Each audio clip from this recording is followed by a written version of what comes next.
அடுத்ததாக பார்க்கக்கூடிய ராசிக்காரர்கள் ரிஷபம். ராகவேந்தர் வழிபாடு சகல விதத்தில் நன்மை. வேலைக்கிழமையில் சரணாகதி அடைவது ஏற்றம்.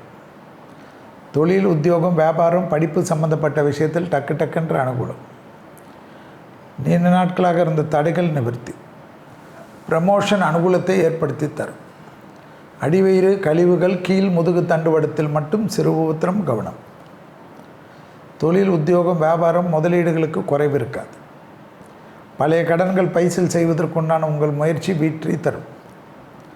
மரண பயம் நீங்கும். மருத்துவமனையில் 1 நாள் 2 நாள் இருந்து கண்டிப்பாக முழுவதுமாக உங்களை சரி செய்து வீட்டுக்கு போகக்கூடிய பிராப்தம் ஏற்படும். உத்தியோகத்தில் புது விஷயங்கள் கை கொடுக்கும். உத்தியோகத்தில் இருந்த சிக்கல் தீரும்.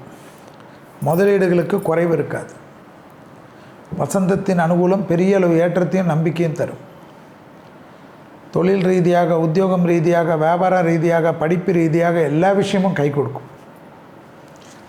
ஆப்போசிட் செக்ஸால் இருந்த பிரச்சனைகள் தீரும். குடும்பத்தில் அந்யோன்யம் அதிகரிப்பது கண்கூடாக பார்க்கலாம். ப்ரமோஷன் தடைகள் நீங்கும். அரசு துறை, அரசியல்வாதிகளுக்கு மிகப்பெரிய ஏற்றத்தை பெறுவார்கள். ஆத்ம ரீதியான ஒரு சந்தோஷம் பெரிய அளவு வெற்றி ஏற்படுத்தி தரும். பூமி சம்பந்தப்பட்ட விஷயத்தில் இருந்த இழுபறியான நிலைமைகள் படிப்படியாக மாறுவது கண்கூடாக பார்க்கலாம். யோக பலத்தை அதிகமாக பெறக்கூடிய ராசிக்காரர்கள் ரிஷப ராசிக்காரர்கள்.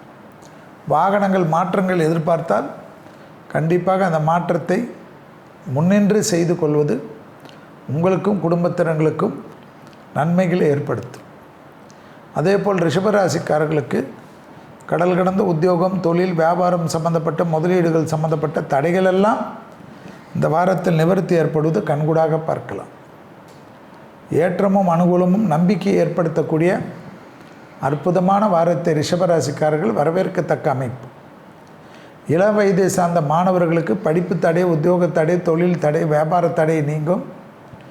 திருமணத்தில் மட்டும் சிறு தடைகள் காணப்பட்டாலும் அபிராமந்தாதில் இருக்கக்கூடிய 17வது பாடல், 35வது பாடல் படிக்கக்கூடியவர்களுக்கு அனுகூலம்.